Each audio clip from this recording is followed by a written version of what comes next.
नमस्कार, मैं सोनिया सिंह और स्वागत है बीट द कंपटीशन में। तो डी ट्रिपल एस बी की 1841 वैकेंसीज आने के बाद यहाँ पर आपका सवाल है कि तैयारी कैसे शुरू की जाए और एग्जाम कब तक हो सकता है, दोनों चर्चा करेंगे। तो एग्जाम कब तक हो सकता है, इससे बहुत अहम सवाल आपसे बिल्कुल ये पूछना बनता है कि तैयारी आपकी कितनी है। शुरू करते हैं कि तैयारी कैसे करनी है। यहाँ पर देखिए, तैयारी जो होती है किसी भी चीज की, वो वन डे प्रोसेस नहीं होती है कि आप रातों रात सो करके उठे और आपको लगा कि आपको पेपर की तैयारी करनी है। उसके लिए तीन महत्वपूर्ण चीजें आपके अंदर होनी चाहिए। एक सबसे इंपॉर्टेंट है आपकी रणनीति, यानी आपकी स्ट्रैटेजी, आपका अप्रोच कैसा है।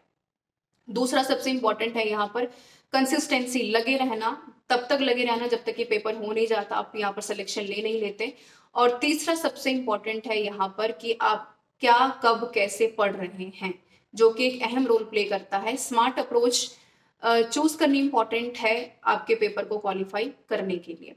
तो शुरू करेंगे यहाँ पर डी ट्रिपल एस बी में रणनीति क्या है आपकी, और एग्जामिनेशन पैटर्न को ध्यान में रखते हुए सबसे पहली बात है कि डी ट्रिपल एस बी में पेपर वन आप सबको पता होना चाहिए कि यहाँ पर क्वालिफाइंग है। 40% नंबर लेने आपको इंपॉर्टेंट रहेंगे पार्ट वन में। पार्ट बी 2 सेक्शन में पेपर होते हैं। ट्रेनिंग ग्रेजुएट टीचर का 200 नंबर का, पोस्ट ग्रेजुएट टीचर का 300 नंबर का। दोनों में पार्ट ए कॉमन रहता है, जिसमें कि आपका हिंदी इंग्लिश 20-20 नंबर का पूछा जाता है। जनरल अवेयरनेस 20 नंबर का है।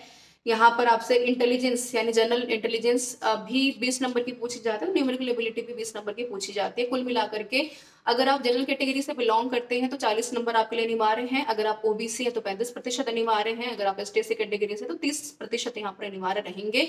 अगर आप इसको नहीं ले पाए मार्क्स को, 40% मार्क, मैं जनरल कैटेगरी की बात कर रही हूँ, तो आपका आगे का पेपर चेक नहीं होगा और आप डिस्क्वालीफाई कर जाएंगे।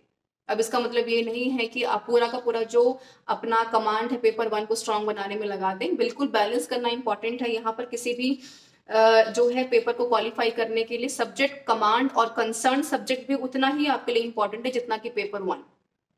लेकिन यहाँ पर एक इंपॉर्टेंट अहम बात है कि पेपर वन को क्वालिफाइंग ही क्यों रखा गया है, क्योंकि एग्जामिनर आपसे केवल ये जानना चाहता है कि भाई आप अध्यापक बनने जा रहे हैं तो कितनी जो है आपके अंदर एक बेसिक नॉलेज है। जैसे अगर आपसे पूछ लिया जाए कि भाई जनरल अवेयरनेस में कि भाई सबसे ऊंची चोटी कौन सी है, भारत कब आजाद हुआ था, मुगल हिंदुस्तान में कब आए थे, हिंदुस्तान का एक व्यक्ति होने के नाते और उससे पहले नागरिक होने के नाते आपको बेसिक चीजों के बारे में पता होना चाहिए। वर्ब क्या है, नाउन क्या है, टेंस क्या है, लोकोक्तियां किसे कहते हैं, मुहावरे क्या है। तो बहुत बेसिक नॉलेज आपको आनी चाहिए।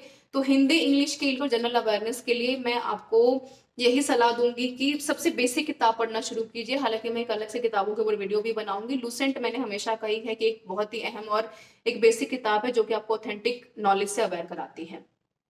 ठीक है, तो यहाँ पर आपके लिए अगर आप 40% मार्क्स नहीं ले पाए पेपर वन में, अगर आपको बेसिक नॉलेज नहीं हो पाई, तो आपने कितनी भी मेहनत की हो अपने सब्जेक्ट कंसर्न में, आप पेपर से बाहर हो जाएंगे, जो कि शायद सही नहीं होगा।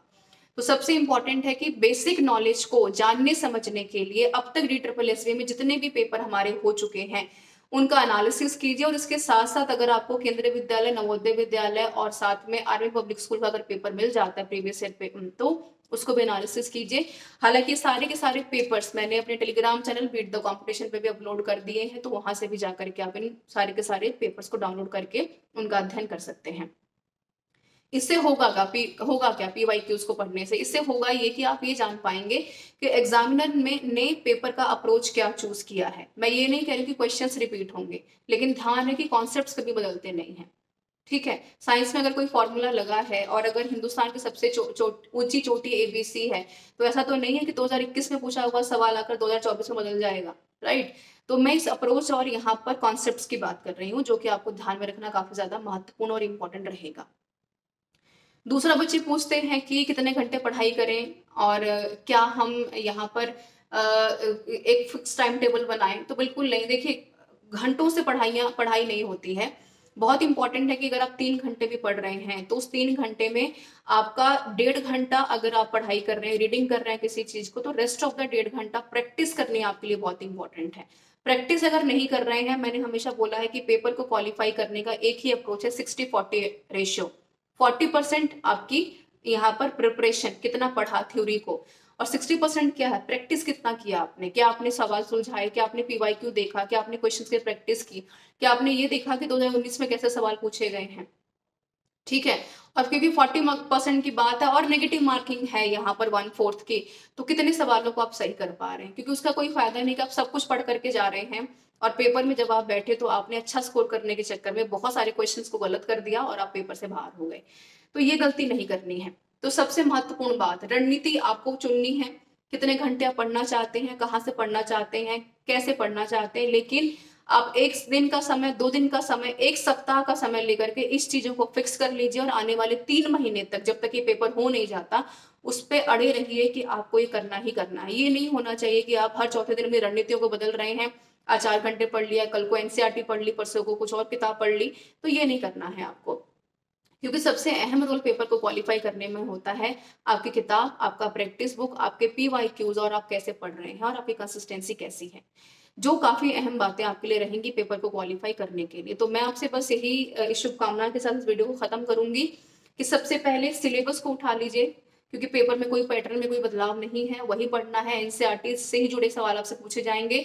दूसरी इंपॉर्टेंट बात, PYQs को सुलझा डालिए, पढ़ डालिए जहां से मिलते हैं। हालांकि टेलीग्राम चैनल का लिंक है बीट द कॉम्पिटिशन से, वहां से जाकर के पढ़ सकते हैं। तीसरी सबसे इंपॉर्टेंट अहम बात, प्रैक्टिस करना मत छोड़िए, क्योंकि प्रैक्टिस का अगेन कोई सब्स्टिट्यूट नहीं है। कितना भी पढ़ लें, अगर आपने अभ्यास नहीं किया है तो आप पेपर में लंबे टाइम तक कंसिस्टेंसी को और अपनी एनालिटिकल थिंकिंग को, क्रिएटिव थिंकिंग को वहां पर नहीं लगा पाएंगे, इम्प्लीमेंट नहीं कर पाएंगे। तो this is all about this session everyone. मैं जरूर वीडियोस बनाती रहूंगी DSSB को लेकर के, दोबारा से किताबें कौन कौन सी पढ़ने, कहाँ से आपको अहम तैयारियां करनी है। ठीक है, सबसे पहले मैं आपसे यही कहूंगी कि PYQ से शुरुआत कीजिए, जानिए, पढ़िए, समझिए, ट्रांसपेरेंसी को समझिए कि पेपर आपसे पूछता क्या है, और सिलेबस को देखिए कि आपसे पूछना क्या चाहता है। अगर आप ये 2 चीजें समझ गए तो पेपर आपसे दूर नहीं है। कोई भी सवाल तो कमेंट करके जरूर पूछिएगा। मिलेंगे नेक्स्ट वीडियो में कुछ न्यू इन्फॉर्मेटिव वीडियोस के साथ। तब तक बने रहिए बीट द कंपटीशन के साथ।